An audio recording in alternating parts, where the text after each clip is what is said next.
Good afternoon. I'm Divyesh Shah. I run supply chain at LSI. What I'm going to do today is give you a little bit of an overview of what LSI is. As I sort of look at the kind of companies that are in this audience here, many of you have probably not heard of LSI. We're about a $2.5 billion company headquartered in Silicon Valley in California.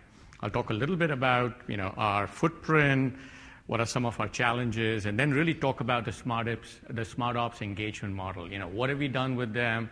We're really in the very infancy stage. We just engaged with them earlier this year, and I'll sort of go through that piece there. Okay, so little bit first about LSI as a company.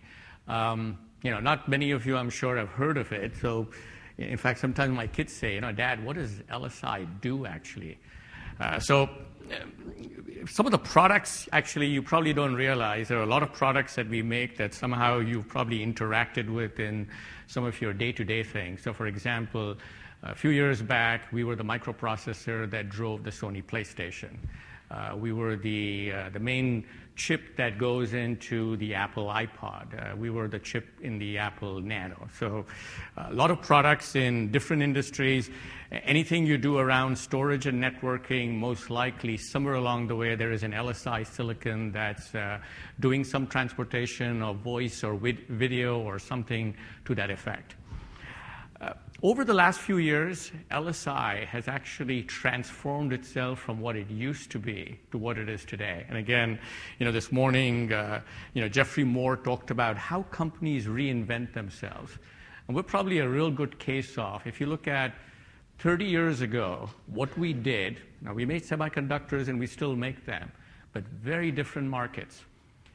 Today we are very focused on storage and networking. It's actually a lot of our spend today goes through the IT spending industry. Over the last few years, a lot of acquisitions, a lot of divestitures, as we've really gone and transformed the markets we go and serve in. The other big thing we did, which is probably a little different from many of you, in high tech, technology moves so quickly that you get to a point where the capital investment needed to keep up with what is mainstream, it's pretty expensive. For example, a brand new wafer fabrication factory today probably costs about $4 to $5 billion. Takes a couple of years to make, and then within 2 years, it's going to be obsolete in technology, and you've got to go and reinvest again into the next set of tools. So one of the things that LSI did many years back is we sort of recognized that it was really going to be hard for the company to keep up with that level of capital investment. So we actually got rid of all our internal manufacturing. So what we do today is it's a totally outsourced supply chain that we manage. So again, we have no internal manufacturing. All the products that we make are made in some other companies' factories for us. From a financial standpoint, talked about the revenue. We have actually a pretty good balance sheet. No debt. We're positive cash, and we generate cash every quarter. Lots of employees all over the world. The other thing which is pretty important, in technology, people really look at what kind of patents you have to make sure you can defend your portfolio, and at times, it can also be an offensive tool that you can use. If you just go and look at some of the legacy that LSI has, 11,000 patents for a company of this size is very impressive. LSI merged with another company called Agere a few years ago, so the legacy actually starts from Bell Labs. That's where the first transistor was invented in the late 1947. In fact, the inventors won a Nobel Prize a few years later. So again, a lot of portfolio of rich legacy of innovation over the years. So talk a little bit first about our scale and complexity here. These are the different divisions, and I'm not really going to talk about, you can sort of read through what are some of the different products we make, and again, all storage and networking, so you can sort of get a sense of our portfolio. What's important is, and I know 750 products, actually we have about 3,500 products that we can make. Approximately every quarter, about 750 is what we end up shipping. Compared to some of the presentations I saw earlier today, people have got 10,000 SKUs. So this really doesn't sound that complex.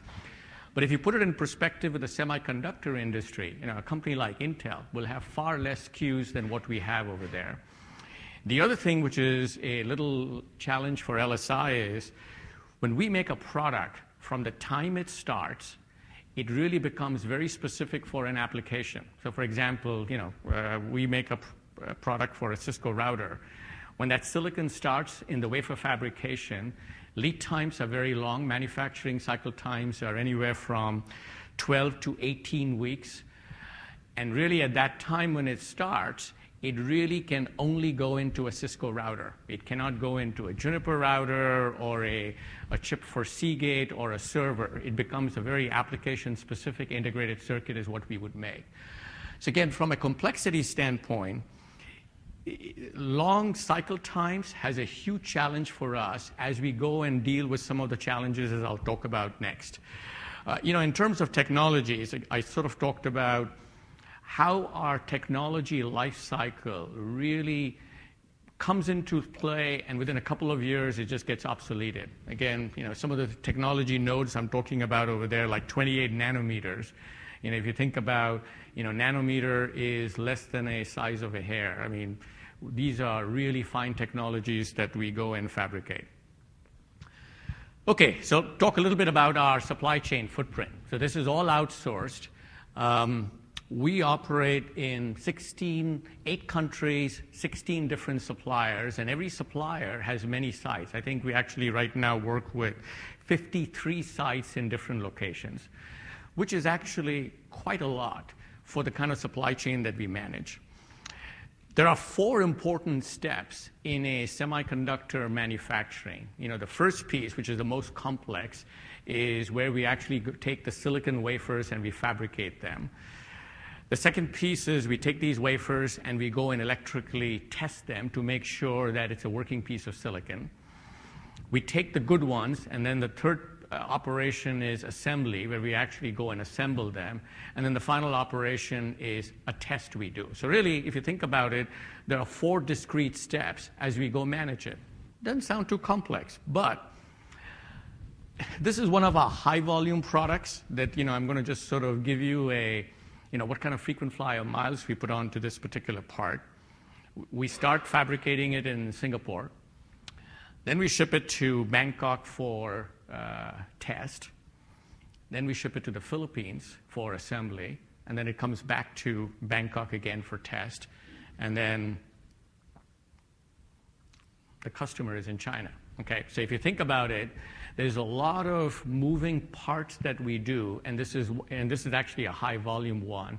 Now, if you take 3,500 products and you start sort of drawing that out, you can see the complexity we'll make out of it.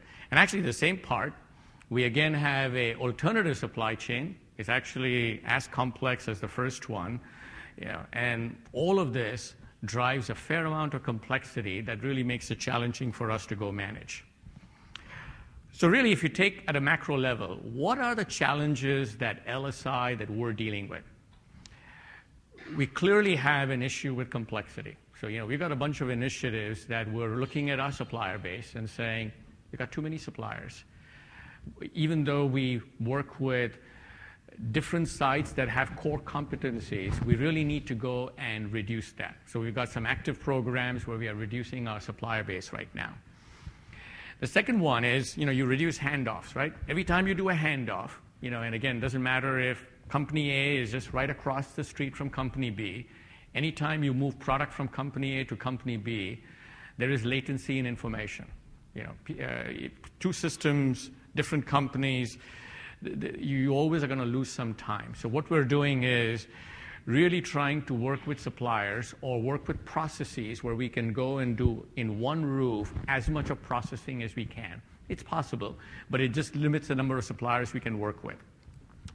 So that's on the complexity side. On planning processes, actually, we have SAP is our ERP system. We probably have one of the largest implementations of SAP in the semiconductor world with our planning systems. We deployed APO many years ago, did a reintroduction a few years back. One of the things we're trying to do, and again, I think I heard a lot about culture and how you try and eliminate, Excel, even though we have such a great footprint, I still find that a lot of our planners love Excel.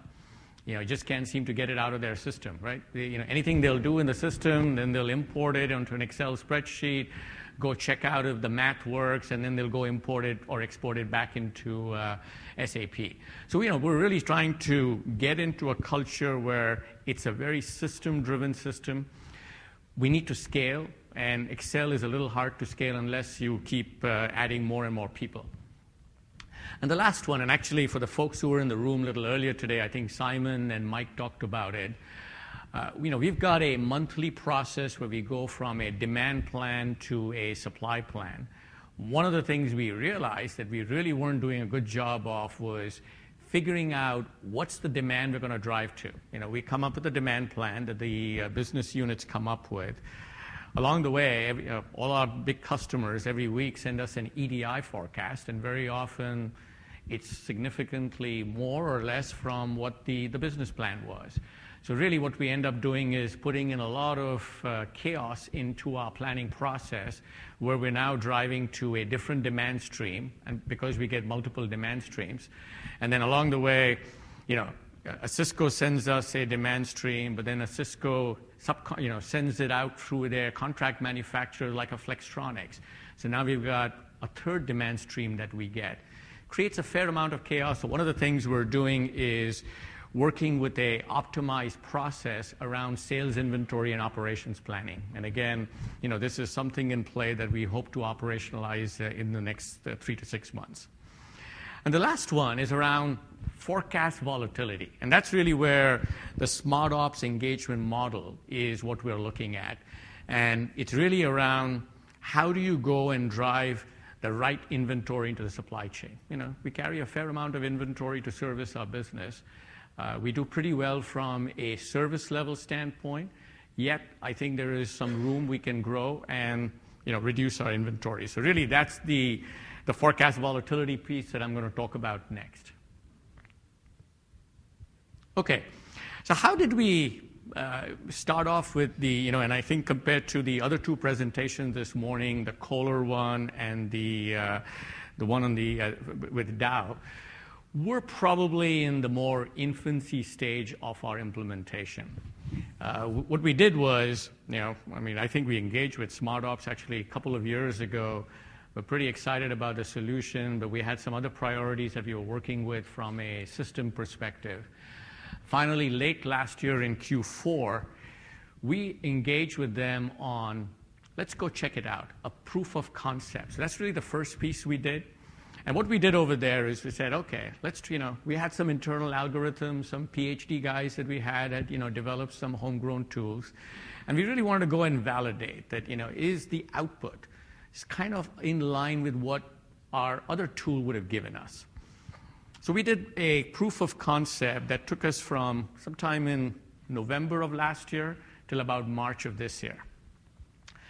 The next thing we did was, at that point, we made the decision that it made sense. We're going to engage with SmartOps. So we sort of moved into the next one, which was, okay, we're going to work in a hosted application process. It's very much of a batch process that we would go and work with. SmartOps was going to host the tool on their systems, so we didn't actually even deploy the tool.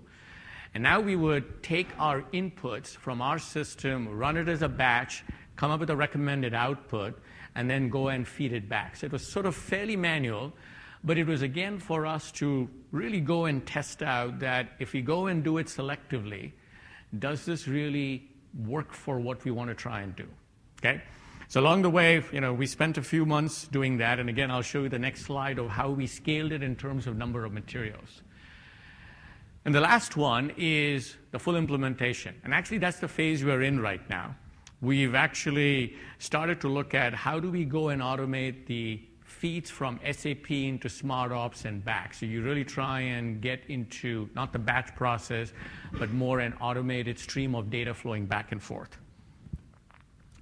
Okay, so if you try and, on the left-hand side is 2010. When we did our phase one, this was the proof of concept, okay? We picked 9 materials that we felt were good representative materials for us to go and work with. Fairly manual. We had very few people. In fact, a couple of them are subject matter experts over here who can answer questions later on for the hard ones that I cannot. And really, it was very spreadsheet driven in terms of understanding, and all we were trying to do was, does the tool work for us? Okay? Once we went in, and somewhere around that end of February, March timeframe, we said, okay, I think we're good. We're going to go into phase 2. So we expanded our material set from 9 to 30. We got more planners involved. So again, we started to do some internal scaling of our how we're going to work with the SmartOps tool. And that took us into the summer timeframe.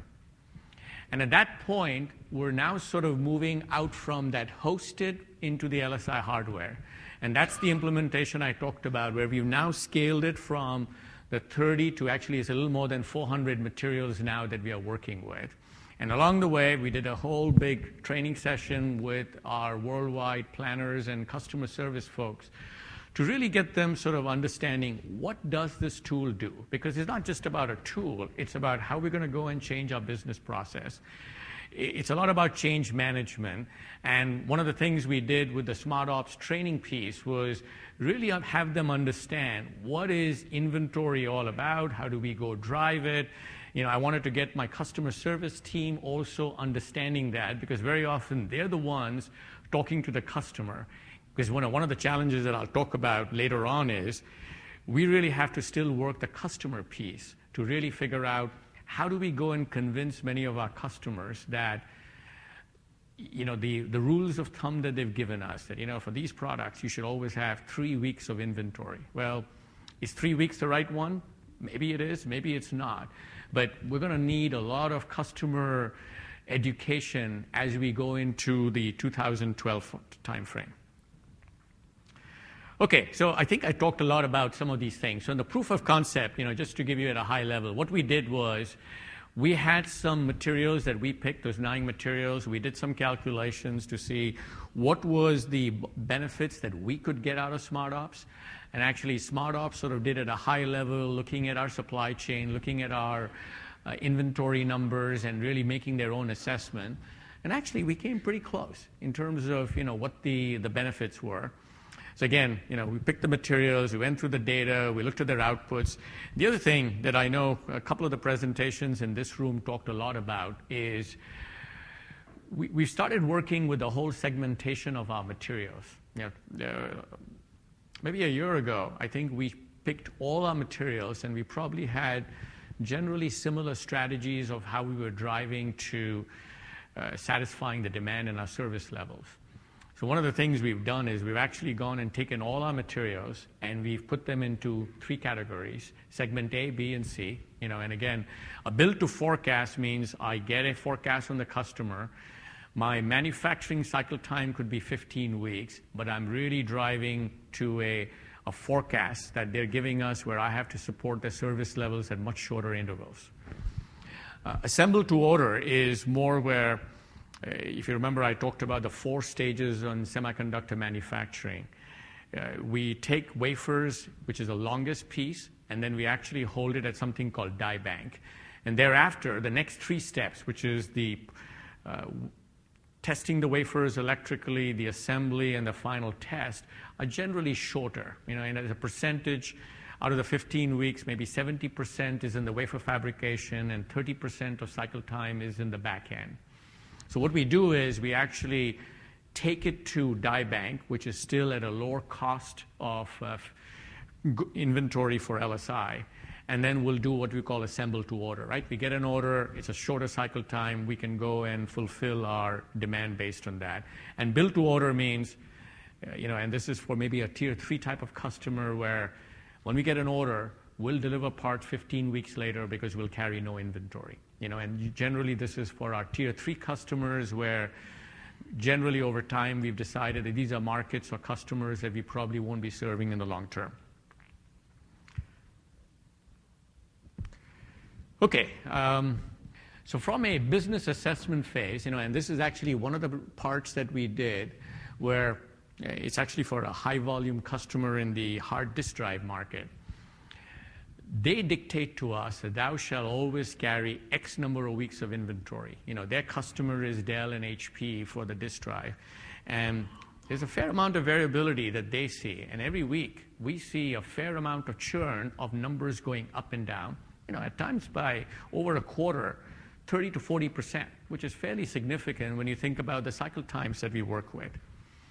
Now, so the green line is that's what we carry as inventory for that particular part. The red line is the use of the MIPO tool and what it says. And if you look at the x-axis, it tells you can pick your service level, right? At 80%, you need far less inventory than you need at 98. And in fact, as you can see, the level of inventory that we've been carrying for this particular customer has generally been at 98% without us actually realizing that's what we're doing.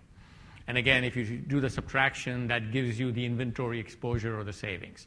So one of the things we're doing right now is, as we are working with a different set of materials, we are working through this cost curve analysis to really go and pick for which part, what's the service level that makes sense from a business perspective. And again, it's not one number that we're going to use for all of them. And even for the same customer who has multiple parts, there might be some where we're going to drive to a 98%, and there might be some we might drive to a 90%. So again, we're really doing a lot of segmentation in terms of how we go and approach our supply to the demand. So, as I said, we're in the really early phases of our implementation. I don't have any big numbers to tell you that we've saved so many millions of dollars. I think there is a value out there. I think there is a pot of gold at the end of this rainbow. So we're following it. We really believe we're going to get it. I expect probably a year from now, we'll probably have some savings that we've realized. So our goal is between now and in 2012, and actually we've made this, in one of our supply chain goals, even at the executive level, SmartOps implementation and adoption is one of the things we're driving as a management team. We want to get 100% product coverage. One of the challenges I see is in that customer adoption. Actually, I've gone to some of our big customers, talked about SmartOps, and at least on one of them, the person heard me out and said, yeah, okay, well, we'll see. So I think we're going to have a lot of change management, not only internally, but even with our customer base that we'll have to go work with. And that's a challenge because they've all got used to certain levels of inventory we've always carried. And for them, it's always been, well, I never had to pay for it, so what's the value I'm going to get so that you go and reduce your inventory? So that's going to be the challenging commercial dialogue we'll probably have to have at some point. And then as we go into full stream, how do you work with the exceptions? I'm sure there are going to be, in certain cases, where the forecast volatility was something that, in some cases we might have some shortages, and how we go work with that. So again, we're very much in the early stages of our journey here. It is a journey. I think my expectation is by sometime in late 2012, we'll probably start getting some of the benefits. And I think when I was hearing the presentation from the Kohler individual this morning, I think that was about the timeline. I think he was in 2009 when they started. So probably in a year from now, we'll have some more exciting data to share with you. So actually, that is my last slide. And I'll open it up for questions.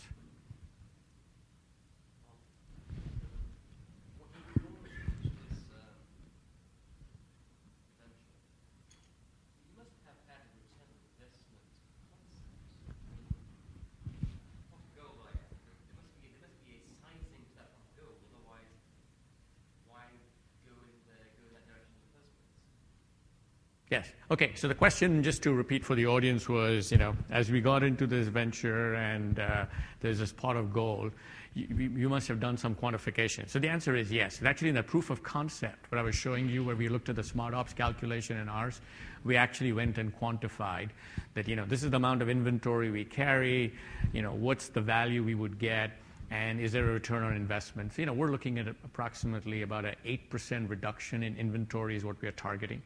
And, that's what we're driving for.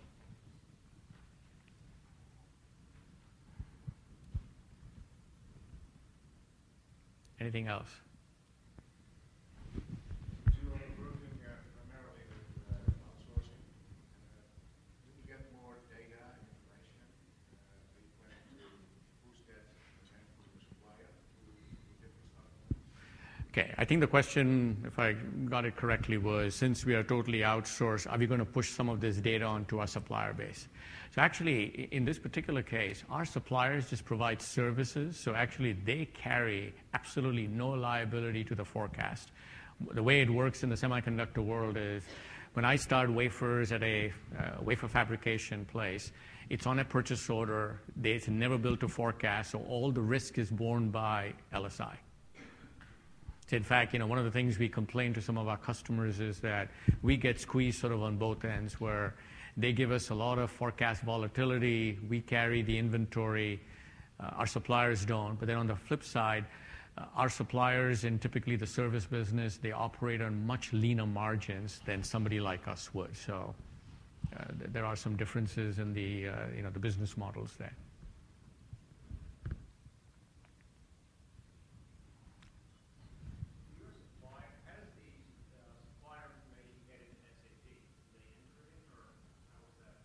The supply information? Yeah, the transactional information. With our supplier base, you mean? Yeah, so actually what we do is we get from all our suppliers an electronic 7P1 feed multiple times in the days, because that inventory, once at some point becomes ours and it's just consigned to a supplier, so we have total visibility as to where it is in our supply chain. So, something like, we do millions of transactions in a quarter where we're just getting feeds 6 times a day from our supplier base.